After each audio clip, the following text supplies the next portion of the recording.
umeinuliwa juu. Yesu, Hosana, Hosana juu mbinguni, duniani iwe amani, umeinuliwa juu.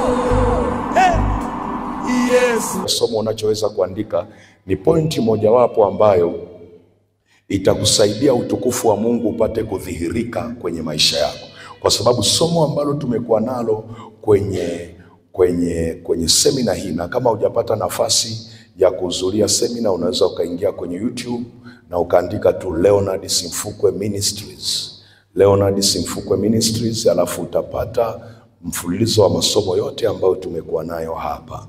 Lakini somo ambalo tumekuwa nalo ni badiliko la kimaisha linaloletwa na utukufu wa Mungu ndani ya kipindi cha uamsho.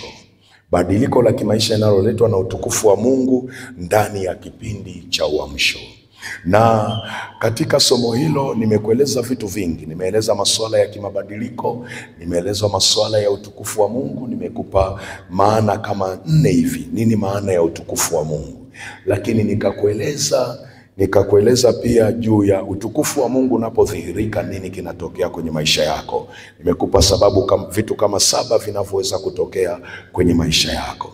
Na nikakueleza juu ya utukufu wa Mungu, mazingira, vitu vinavyoandaa mazingira. Ufanye nini ili kuandaa mazingira ya utukufu wa Mungu kudhihirika? Na jana nilikwambia pointi 1 na tukaingia kwenye maombi.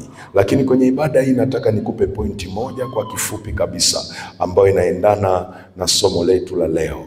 Maandiko niliyokusomea yako kwenye kalenda kabisa ya kanisa letu. Kwa hiyo kama unafuatilia kalenda ya kanisa la KKKT Dayosisi ya Konde, wote watakaosoma watasoma kitabu cha Luka sura ya 22 mstari wa 40 mpaka 46. Na tunamshukuru Mungu kwamba injili hii inaelekeana na kile ambacho ni ujumbe wa asubuhi ya leo, lakini wa kisemina. Ili Mungu apate kujidhihirisha, ili utukufu wa Mungu upate kuonekana kwenye maisha yako. Pointi mojawapo, jifunze, andika hii, jifunze kumtambua Bwana katikati ya nyakati ngumu.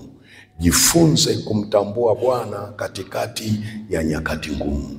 Katikati ya nyakati ngumu, jifunze kumtambua Bwana. Na ndio kichwa cha somo kwa dakika chache hizi tutajifunza. Jifunze kumtambua Bwana katikati ya nyakati ngumu. Kumtambua Bwana maana yake nini?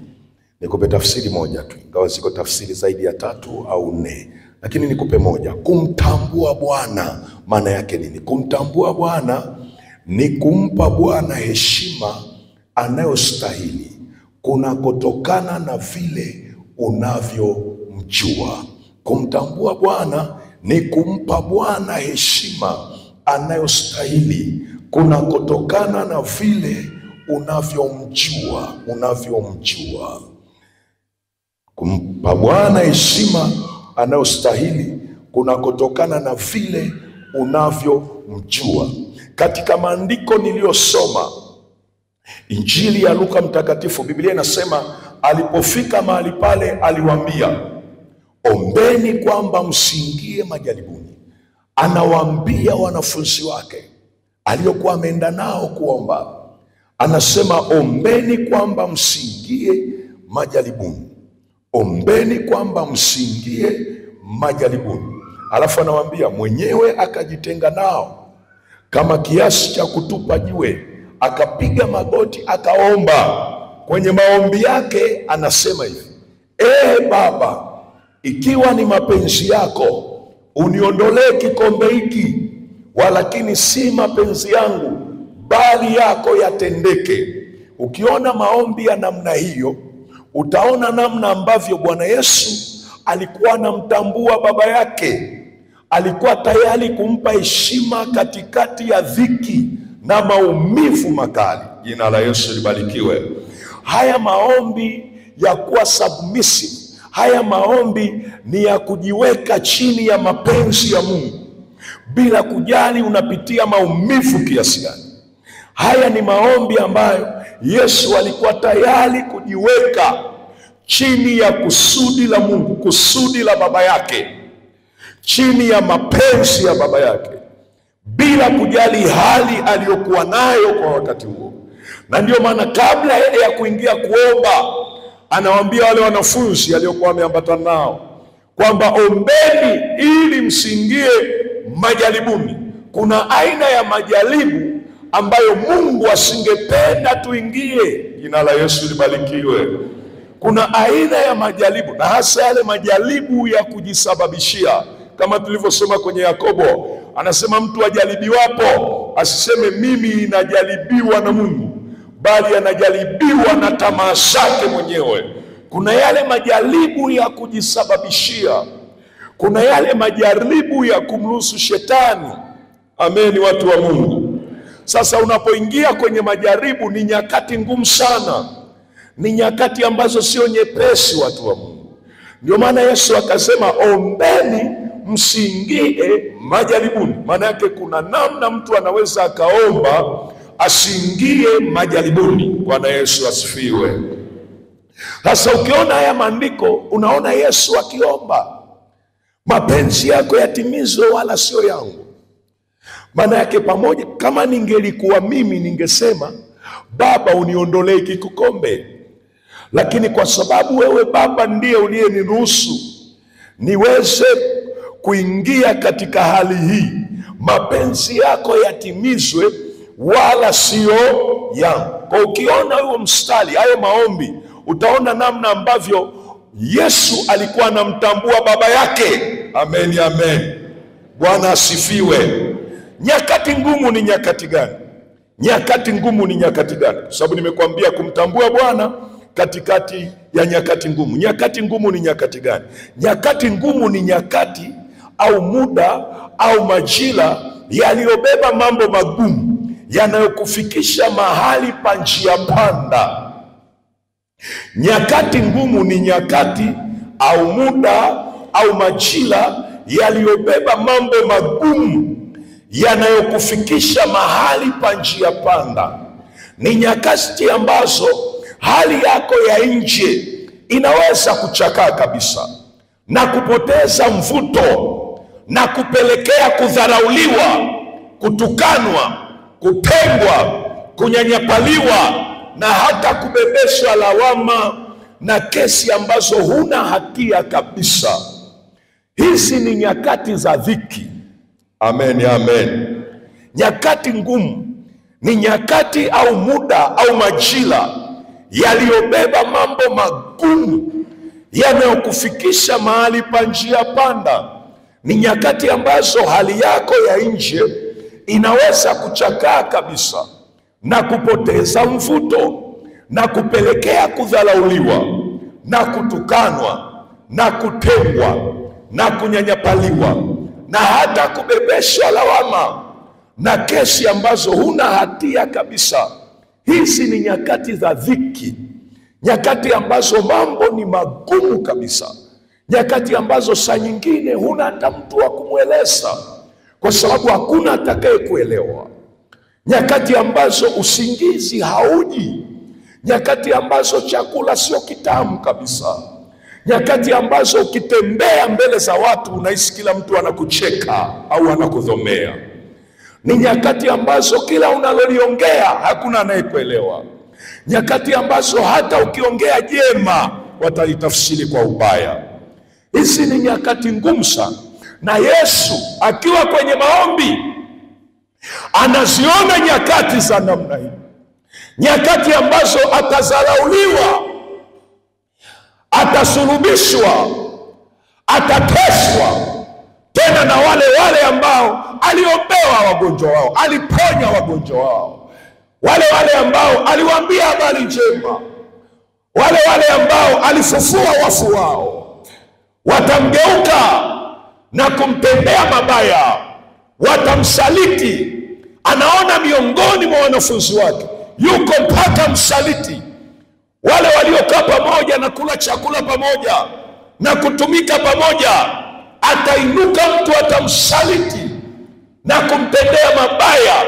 Anaziona nyakati ngumu, anasema hiki kikombe hiki kiniepuke, lakini si kama nipendavyo, sio kwa ajili ya mapenzi yangu, bali mapenzi yako yatimizwe. Zilikuwa nyakati ngumu. Biblia inasema kwa kuwa alikuwa katika dhiki akazidi kuomba, na anatufundisha hapa kumbe unapokuwa katika nyakati ngumu, badala ya kujieleza sana kwa watu, jifunze kumweleza Mungu. Jina la Yesu libarikiwe. Jifunze kuomba. Biblia inasema akazidi kuomba kwa kuwa alikuwa katika dhiki mpaka hali yake ikabadilika. Ni kwa mara ya kwanza ninaona mtumishi wa Mungu na mwana wa Mungu ambaye aliomba mpaka matone ya damu, jasho la damu linamdondoka ardhini. Jasho la damu. Wengi tunaomba, ukiomba sana linaishia jasho la maji tu linadondoka. Unaweza ukauliza alikuwa kwenye dhiki kiasi gani? Unaweza ukaona wataalamu wengine wanajaribu kufuatilia, wanasema alikuwa kwenye dhiki kiasi kwamba alipokuwa anaomba ile mishipa ya kichwa, baadhi ya mishipa ilianza kupasuka, kupasti. Kwa nini? Mzigo alio nao ni mzito. Damu inadondoka kama matone ardhini. Yuko kwenye maombi kwa sababu ya dhiki alio nayo. Na ukijifunza namna hii utagundua anatufundisha nini. Mahali pa njia panda sio mahali pa kuanza kubabaika, ni mahali pa kukaa mbele za Mungu, kwa sababu aliye na majibu ya maswali uliye nayo ni Mungu aliye hai.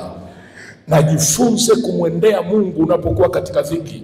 Nyakati tulizonazo sio nyepesi. Watu wengi wanapitia mambo magumu. Saa nyingine ni ngumu hata kusimulia, ni ngumu hata kueleza. Nilikutana na mtu mmoja ananiambia, mwalimu niombee tu. Kaambia sasa niko wapi, nimalizie wapi? Wewe omba kile utakachosikia kuniombea, kwa sababu mambo nilionayo ni magumu sana. Kwa sijui niseme nini. Wewe omba tu utakavyojisikia kuomba, omba. Kaambia basi tuombe pamoja. Anakuambia mimi hata siwezi kuomba kitu. Amelala kwenye kitanda. Anakuambia wewe omba, ukimaliza kuomba basi uondoke. Unaelewa maana yake nini? Anapita mahali pagumu ambapo ukimwambia tamka hata neno hawezi kutamka. Jina la Yesu libarikiwe. Jina la Yesu libarikiwe. Bwana Yesu asifiwe.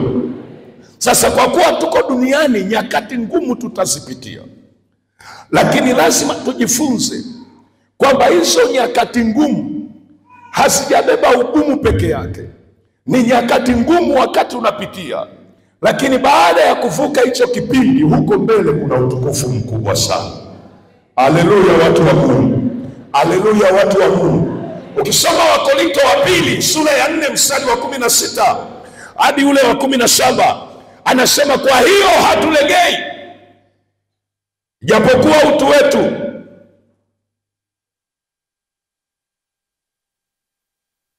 wa nje unachakaa, lakini utu wetu wa ndani unafanywa upya siku kwa siku. Kwa hiyo hatulegei. Nani alikuwa anazungumza? Paulo.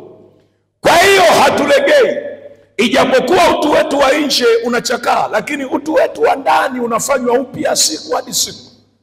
Alafu ukisoma haya maandiko utaona kitu gani kinachakaza utu wa nje. Anasema ule mstari wa 17, maana dhiki yetu nyepesi yatufanyia utukufu wa milele usidio kuwa mwingi sana.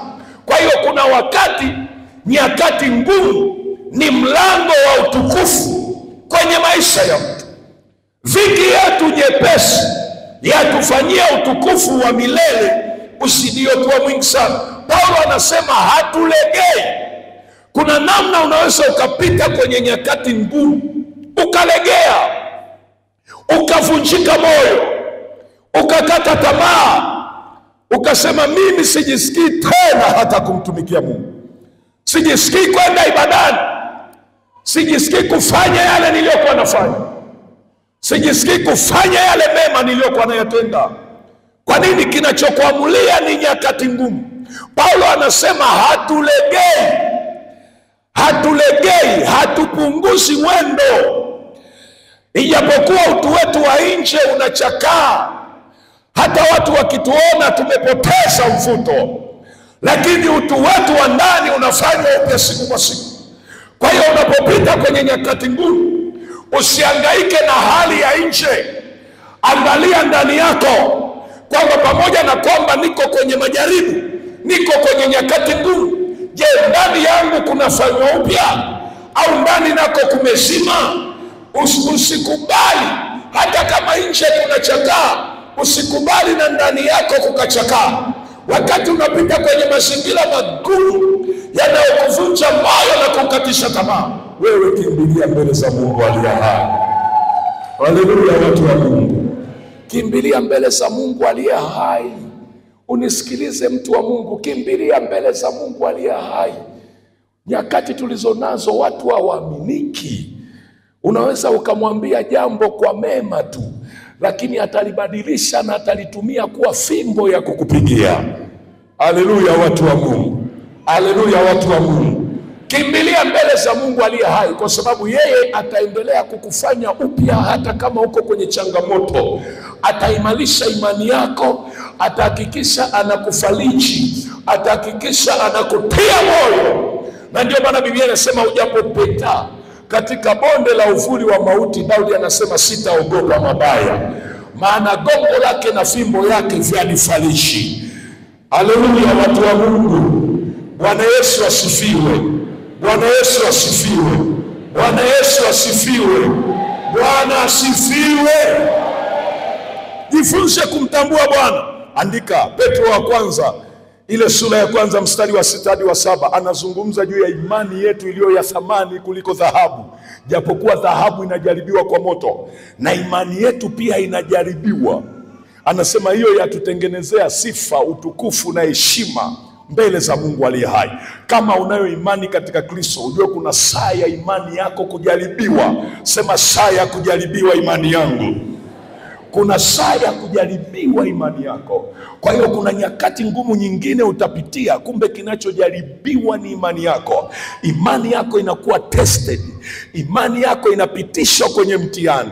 Imani yako inapitishwa kwenye mazingira hayo, ili uweze kuwa yule ambaye Mungu alimkusudia kuwa. Kwa kuna aina ya majaribu yanatuchonga, yanatutengeneza, kutuondoa na takataka mbalimbali, ili tuweze kumtumaini Mungu kwenye nyakati hizo. Wakati mwingine Mungu anataka kuona juu ya imani tulio nayo mbele zake. Na ndio maana unapopita kwenye nyakati ngumu, ni muhimu kujua, usilaumu, usilalamike tu.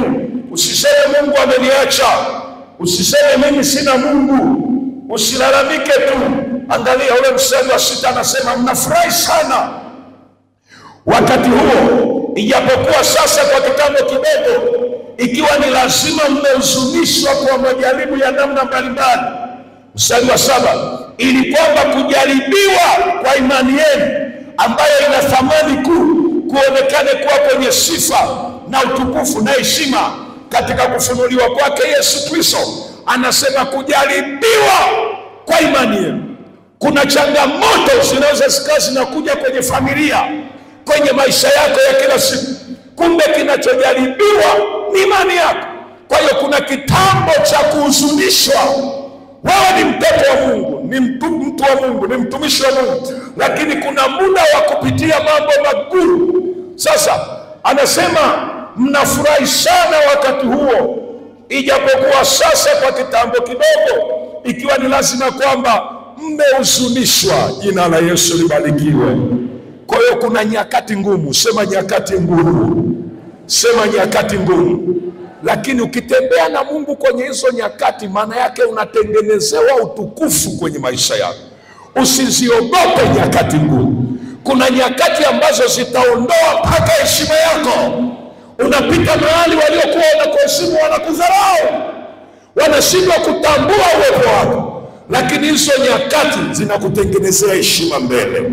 Kasana kwenda na Mungu aliye hai, wala usigeuke nyuma, wala usitazame ulikotoka.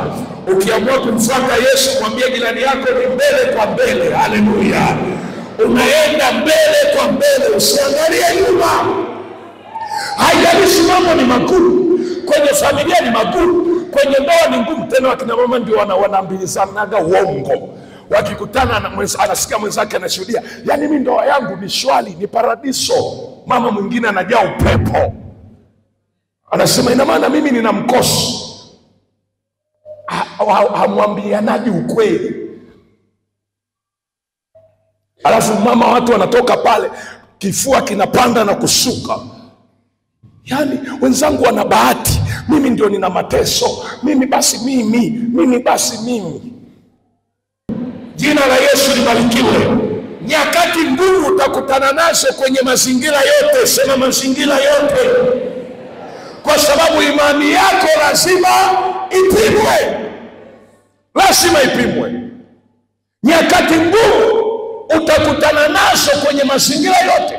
Mwingine anakutana nazo kwenye uchumi. Mwingine kwenye uchumi ana breakthrough, lakini anakutana nazo kwenye familia. Mwingine kwenye familia kuko swali, lakini hela hamna. Mwingine kwenye familia swali, ndoa ni changamoto. Kwa hiyo nyakati ngumu zimetofautiana. Mwingine kwenye afya yake, simama na Mungu uliye hai. Usiogope. Unapokutana na nyakati ngumu, tambua inawezekana imani yako inajaribiwa, au inawezekana umeingia kwenye majaribu ambayo Mungu hakutaka uingie. Nini cha kufanya? Usianze kuhangaika. Mpe heshima Mungu kwenye hilo eneo. Haijalishi mambo ni magumu, mwambie Mungu, nitakutumaini wewe tu. Hata kama hakuna anayenitazama, lakini wewe ndiye Mungu wangu aliye hai. Haleluya! Andika mambo yafuatayo, mambo ya kukumbuka ili uweze kumtambua Bwana katikati ya nyakati ngumu. Ukiwa kwenye nyakati ngumu sana, hata kama sasa unapita kwenye nyakati ngumu, kumbuka haya mambo. Utakapoyakumbuka haya mambo, nyakati ngumu hazitakuwa na nguvu kwenye maisha yako. Amen, amen. Ukiwa unapita kwenye nyakati ngumu, kumbuka mambo haya, mambo ya kukumbuka ili uweze kumtambua Bwana katikati ya nyakati ngumu. Nimekuambia nyakati ngumu ni mlango wa utukufu wa Mungu kwenye maisha yako. Yesu alipokubali kudharaulika, alipokubali kufa msalabani, ndipo alipopokea heshima, ndipo baba yake alipomtukuza zaidi. Jina la Yesu libarikiwe. Na ndio maana mpaka leo tunamuita mfalme wa wafalme, kwa sababu alikubali kudharaulika, alikubali kupitia mateso, alikubali kupitia nyakati ngumu. Alafu mbele ya safari akakutana na utukufu mkubwa. Amen, amen. Sasa angalia mambo ya kukumbuka. Jambo la kwanza la kukumbuka, kujua kuwa Bwana yupo hapo. Bwana yuko pamoja na wewe kwenye hizo nyakati ngumu.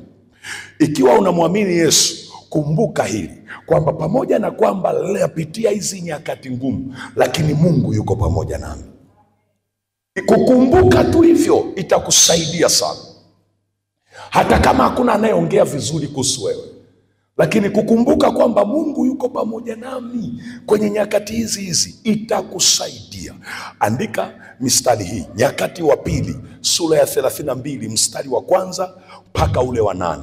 Nyakati wa Pili sura ya 32 mstari wa 1 mpaka ule wa 8.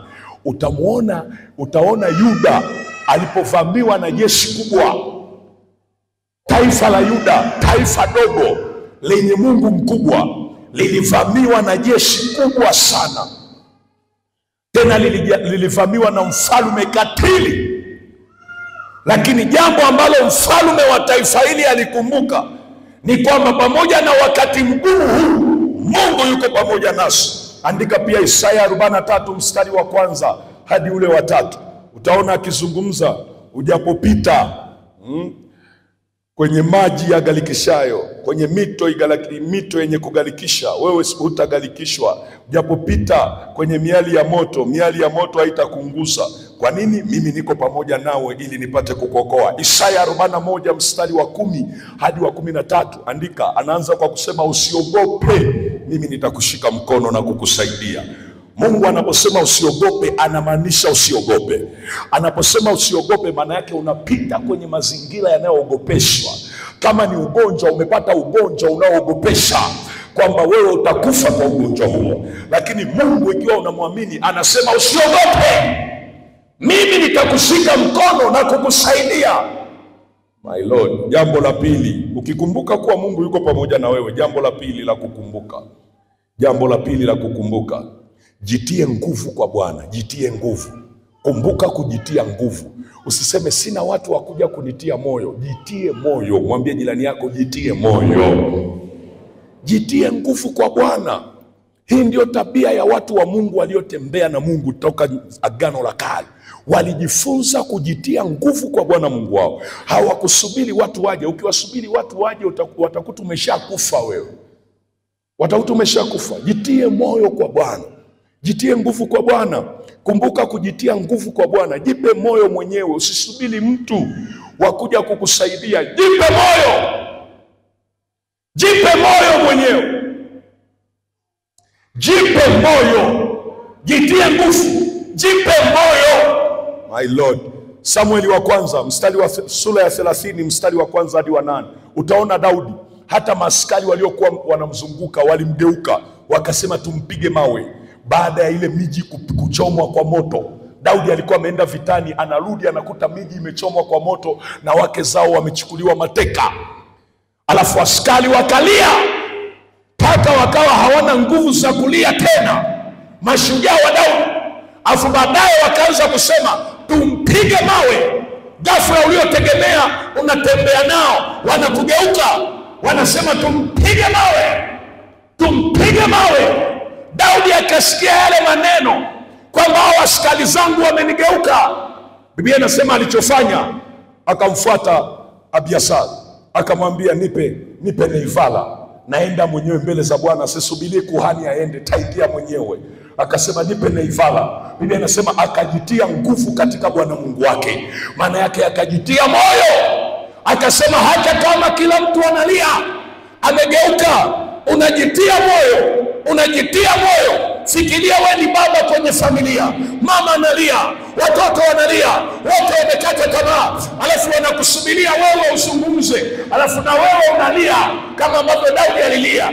Ukimaliza kulia, usiishie kulia peke yake. Jikumute, alafu jitie moyo kwa Bwana Mungu wako. Iambie familia yako kwamba hili nalo litapita. Tutamuona Mungu mbele ya safari. Sio unalia unakata tamaa. Utakufa. Utakufa. Dunia imebadilika hii. Sasa wewe ndio baba, afu na wewe sasa ndio umelia, umekata tamaa pale. Umesema kwisha. Mtakwisha. Jitie nguvu kwa Bwana. Daudi akajitia nguvu kwa Bwana Mungu wake. Alikuwa kwenye nyakati ngumu sana. Kumbuka hili, jitie moyo, jitie moyo. Hata kama hakuna anayekutia moyo, mtu wa Mungu, jitie moyo. Jitie moyo. Hata kama ukienda kanisani unasema labda mchungaji angeniita anitie moyo, mchungaji naye ana watu wengi anaowahudumia, hajapata nafasi ya kukutia moyo. Jitie moyo mwenyewe mbele za Mungu aliye hai. Haleluya watu wa Mungu. Haleluya watu wa Mungu. Sasa hatua za kuchukua unapotaka kujitia moyo. Niko kwenye pointi ya pili. Hatua za kuchukua unapotaka kujitia nguvu kwa Bwana Mungu wako. Hatua ya kwanza, kwa sababu unaweza ukakumbuka ukasema mwalimu alitufundisha kujitia moyo. Sasa unajitiaje moyo? Hatua ya kwanza, unapotaka kujitia moyo, uko kwenye hali mbaya, maumivu ni makubwa moyoni mwako. Sasa hali ni mbaya, nafsi yako imeinama, umefikia mahali pagumu. Hujui kama utafika kesho. Sasa unajitiaje moyo? Hatua za kuchukua. Hatua ya kwanza kabisa, jifunze kuisemesha nafsi yako. Isemeshe nafsi. Iambie nafsi. Nafsi huwa inasikia. Zaburi 42:11. Iambie nafsi yako kwamba yuko Mungu aliye hai. Mimi sikujileta duniani. Mimi sikuja mwenyewe. Iambie nafsi yako, nafsi yangu usiiname, inuka umtumaini Bwana. Iambie nafsi yako hautakufa, utaishi wewe, ili uyasimulie matendo makuu ya Bwana. Iambie nafsi yako kwamba mimi sio wa kwanza. Wako waliokutana na mabaya kuliko hili, lakini wakavuka. Kama Mungu aliwavusha wale, na mimi atanivusha. Iambie nafsi yako. Iambie. Nafsi inasikiaga. Iambie kabisa. Mambo ni mabaya kwenye uchumi. Biashara imefika mahali pagumu. Unasema labda nifunge hii kampuni, labda nifunge ile duka, labda nifunge. Iambie nafsi yako kwamba hakati mtu tamaa hapa. Hakati mtu tamaa. Sitakaa chini, ninanyanyuka kwa jina la Bwana. Ninahakikisha nasonga mbele. Iambie nafsi yako, huwa inasikia. Kama unanielewa sema amen. Sema amen. Hatua ya pili, baada ya kuiambia nafsi yako itapata tumaini. Kumbuka, hatua ya pili, kumbuka na tafakari juu ya shuhuda za mambo ambayo Mungu aliwahi kukutendea. Kuna siku ulipata ajali, ulitakiwa kufa, Mungu akakuepusha. Kumbuka hilo jambo kwamba mwaka fulani nilitakiwa hivi, Mungu akanisaidia. Mwaka fulani niliumwa, Mungu akanisaidia. Mwaka fulani ilitokea hivi kwenye familia. Kumbuka shuhuda za Mungu. Kumbuka yale mambo ambayo Mungu aliwahi kukutendea. Au kumbuka kwenye Biblia shuhuda zilizoandikwa, Mungu alifanya nini. Kukumbuka zile shuhuda kutainua moyo wako, kutaleta tumaini ndani yako. Kumbuka, chukua hii hatua ya kukumbuka. Baada ya kuisemesha nafsi yako, kumbuka Mungu aliwahi kufanya nini, Mungu aliwahi kutenda nini. Isaya 17 mstari wa 32 hadi 37. Kumbuka shuhuda. Zaburi 119 mstari wa 35. Kumbuka shuhuda. Hatua ya tatu, jitenge na marafiki wataabishaji. Hili ndio wanakoseaga Wakristo wengi. Hatua ya kwanza, anaweza akaisemesha nafsi yake akainuka. Hatua ya pili, akakumbuka na shuhuda. Ghafla ameanza kupambazuka, uso wake umeanza kupambazuka. Kinachokuja kumwangusha ni marafiki. Jitenge na marafiki wataabishaji, kwa sababu marafiki wataabishaji wakija, wao hawaji kukupa neno la matumaini, ni kukuhukumu na kukuambia wewe bila shaka umeshaenda kwa waganga, wewe lazima tu umeanguka, lazima tu umefanya. Wanaongea negativity, wanaongea hasi tu, hakuna anayekuambia positive. Jitenge na hao marafiki. Ayubu 16 mstari wa 1 hadi wa 2. Hawa ni marafiki wataabishaji, watakutabisha, utarudi kule kule. Jambo la 4, hatua ya 4, zitafute na kuziona ahadi za Mungu kwenye neno lake, kulingana na mazingira au nyakati unazozipitia. Hata kama huwezi kuziona wewe, tuma message hata kwa mchungaji wako. Mwambie, mchungaji, mimi napitia mazingira haya, nataka tu unipe mistari kwenye Biblia inayoeleza juu ya mazingira haya, waliopitiaga haya walivukaje.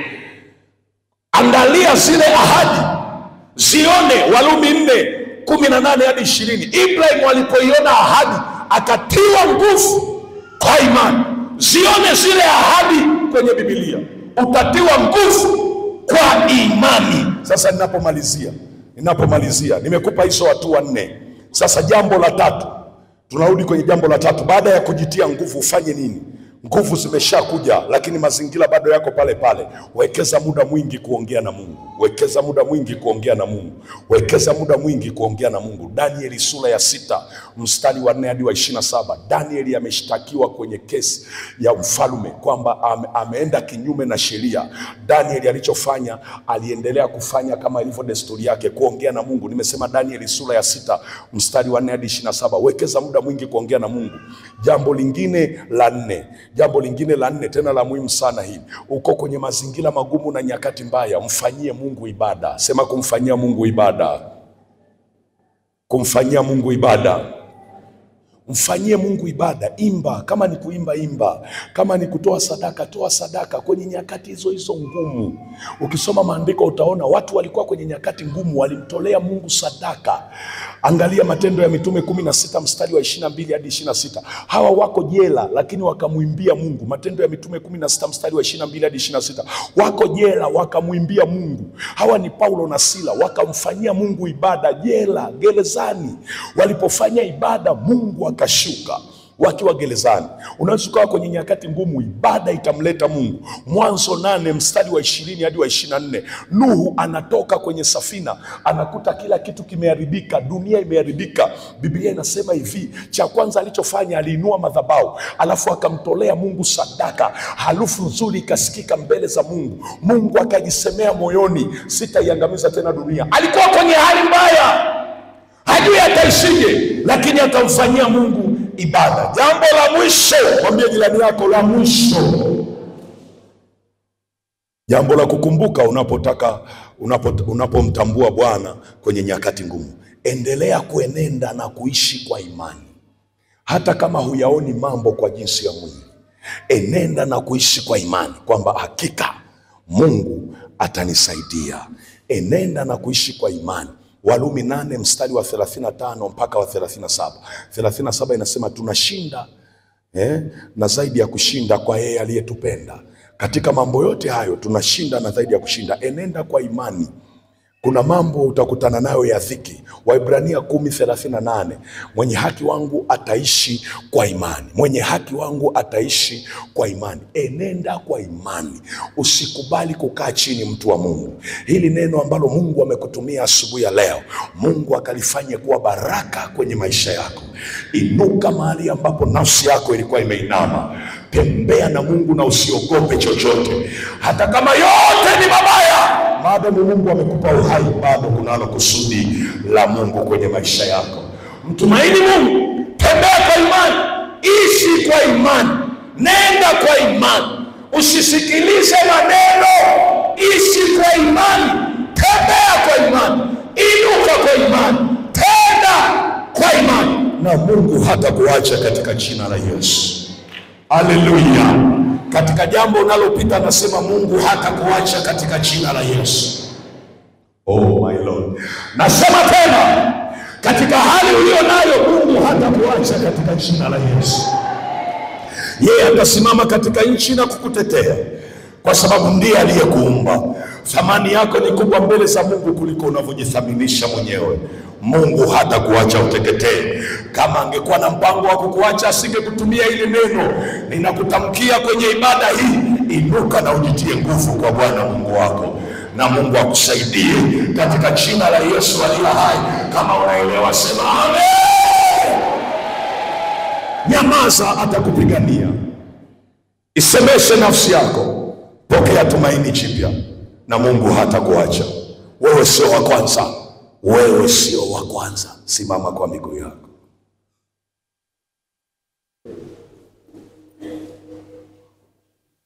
Simama kwa miguu yako. Mandorobos. Funika macho yako.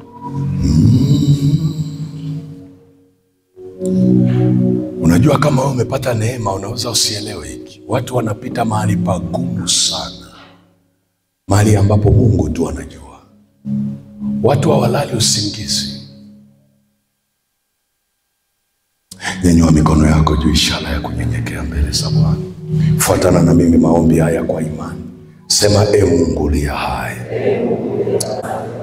ninaomba unisaidie sawa sawa na neno lako katika hali yangu ya kifamilia, ya kiuchumi, ya kiafya, na changamoto zote nilizokutana nazo. Unirehemu e Bwana. Toa sauti yako kwa nguvu, sema unirehemu e Bwana na kunisaidia mwaka huu. Naomba univushe, unirejeshe heshima yako, unirejeshe heshima yangu katika jina la Yesu. Utukufu wako uonekane kwenye maisha yangu katika jina la Yesu. Katika mapenzi yako yaliyo mema yatimizwe kwangu. Nirehemu e Bwana katika jambo lolote ambalo nimeingia kwenye majaribu katika jina la Yesu. Maana neno lako limesema, ombeni msiingie majaribuni. Nisaidie e Bwana katika mwaka huu, nisaidie e Bwana nisiingie majaribuni, na yale majaribu na hizo hali zinazonitesa, ninaomba unisaidie. Inua nafsi yangu ikutumaini wewe. Nirejeshe nguvu zako, nirejeshe furaha yako, nivushe e Bwana katika jina la Yesu, katika jina la Yesu. Asante Baba kwa kuwa unasikia kuomba kwangu. Kama unaamini sema amen. Sema amen.